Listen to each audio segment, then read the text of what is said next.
પાલનપુર ખાતે નગરપાલિકા ખાતે આજે બનાસકાંઠા જિલ્લા કોંગ્રેસે વિરોધ અને ધરણાનો કાર્યક્રમ કર્યો હતો અને જબરજસ્ત કાર્યક્રમને સફળતા પણ મળી હતી.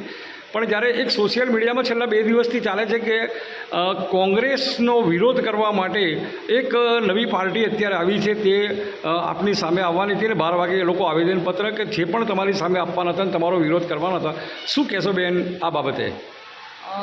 છેલ્લા કેટલાય સમયથી અમે ભાજપનો વિરોધ હર હંમેશા બોર્ડમાં હોય, સફાઈનો હોય, પાઇપલાઇનનો હોય, દબાણનો હોય યા રોડ હોય, બધી વાતમાં હર હંમેશા કોંગ્રેસે ભાજપને જડબાતોડ વિરોધ કર્યો જ છે. પણ હવે છેલ્લા 20થી 25 વર્ષથી તો ભાજપનું જ શાસન છે. આપ મીડિયા દ્વારા મારે કહેવું છે કે જાણી શકો છો કે આજે ભાજપના રાજમાં કોંગ્રેસના કોર્પોરેટરો કેવી રીતના કામ કરાવતા હોય છે. એ અમારા 4 નંબર 5 નંબરના કોર્પોરેટરો એટલા એક્ટિવ ને જાગૃત છે કે હું 3.5 વર્ષ વિરોધ પક્ષની હતી ત્યારે એ લોકો એટલું બધું એમના વિસ્તારમાં કામ કર્યું છે. પણ કહેવાય ને કે દુખે છે પેટ ને કૂટે છે માથું. જ્યારે પોતાનું અસ્તિત્વ કેમ કરી અને લાવવું, કોઈ ઘરમાં ભાવ પૂછતું ના હોય, એવી રીતના અમુક જે હોય એ લોકો કોંગ્રેસને બદનામ કરવા આજે ભાજપથી સેટિંગ કરી અને અમારા કોંગ્રેસના કોર્પોરેટરોને જે બદનામ કરવાનું જે કાવતરું એ ઘડ્યું છે, આજે એ સાચા હોત તો નામ દીઠ એમને આવેદનપત્ર કેમ ના આપવું? એ માય કાંગલી વાતો તો એવા કેવી પાર્ટીઓ આવે ને આયા કરે. એમાં કોંગ્રેસ વર્ષો જૂની પાર્ટી છે ને અમારા 8 કોર્પોરેટર બહુ સક્ષમ છે અને સારું કામ કરે જ છે. તો અત્યારે વોર્ડ નંબર 4 અને 5ના તમામ અહીંયા છે અને વોર્ડ નંબર 4ના નગરસેવક અબરારભાઈ શેખ છે. તમારી સામે અને તમારા વોર્ડ 4 અને 5 પર જે આક્ષેપ કર્યા છે અને છેલ્લા 2 દિવસથી એક પાર્ટી દ્વારા સતત કહેવામાં આવી રહ્યું છે, કારણ કે આજે તમે ધરણા કાર્યક્રમમાં હતા અને તમારો વિરોધ ભાજપ શાસિત સત્તાઓવાળાના સામે તમારો વિરોધ હતો અને એ લોકોએ તમારી સામે વિરોધ કરવામાં હતા. તો શું કહેશો આ બાબતે? હા, આપે મારા પ્રશ્નનો જવાબ આપી જ દીધો કે અમારો વિરોધ ભાજપ સામે હતો અને અમારો કોઈ વિરોધ કરે તે કોના જોડે જોડાયેલા છે.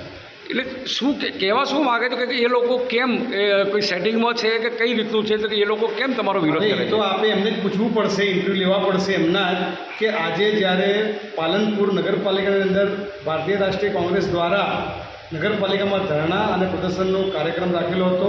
કારણ એક જ છે કે લોકોને પૂરતું પાણી નથી મળતું, ગટરની વ્યવસ્થા, સફાઈના મુદ્દાઓ હતા, દબાણના મુદ્દાઓ હતા અને ખૂબ મોટી ખાયકી કરી છે. આ લોકોએ ભ્રષ્ટાચારના મુદ્દા હતા.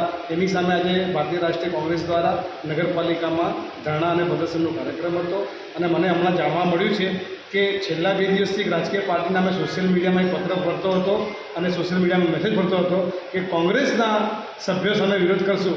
અરે ભાઈ, મારે એ પૂછવું છે કે સત્તામાં 25 વર્ષથી 28 વર્ષથી ભાજપ બેઠી છે નગરપાલિકામાં, ગુજરાતમાં સત્તા એમની છે, દેશમાં સત્તા એમની છે, તો આ 8 સભ્યોનો વિરોધ કરવા પાછળનું કારણ શું છે?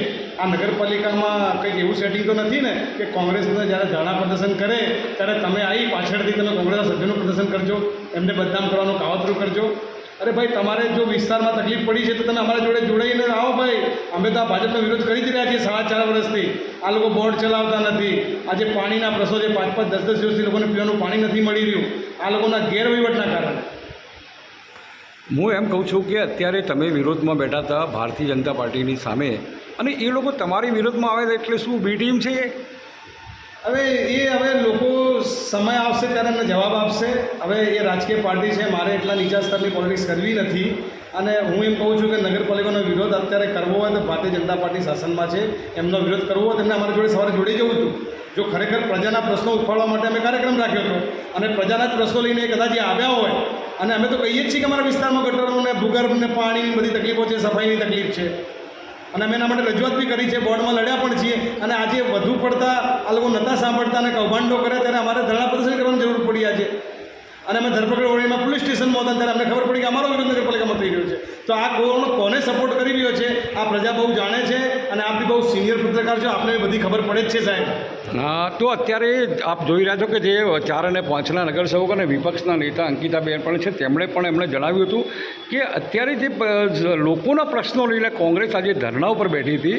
કોંગ્રેસ આજે તમામ પ્રશ્નો લઈ અને ધરણા પર બેઠી હતી ને આવેદનપત્ર પાઠવ્યું હતું ને એનો સમસ્યાનું સમાધાન કરવા માટેના એમના પ્રયાસો હતો. જ્યારે એક અલગ જ 2 દિવસથી ચાલતું હતું કે આજે એમનો વિરોધ કરવાનો હતો.